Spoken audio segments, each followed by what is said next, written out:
Okay, आता काय tension घेऊ नका.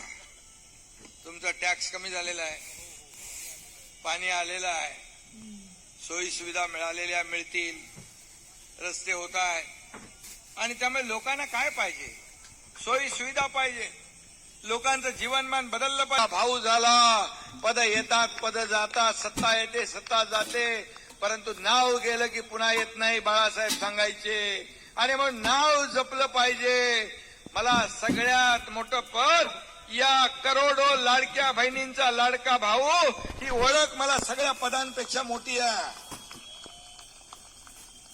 आणि मला विश्वास आहे. आणि म्हणून माझ्या लाडक्या बहिणींना मी सांगतो, विधानसभेत तुम्ही जसं केलं, पूर्णपणे क्लीन स्वीप मारून टाकली.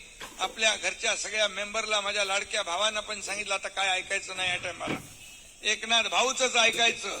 आणि तुम्ही ते करून दाखवलं. नाहीतर अगोदर विरोधकांची सत्ता झाली होती, महाविकास आघाडीने सगळी पदं वाटून घेतली, 5 स्टार हॉटेलचं बुकिंग केलं, सगळं झालं, भाषा बदलली, याला जेलमध्ये टाकू, त्याला जेलमध्ये टाकू, याला बर्फावर झोपून मारू.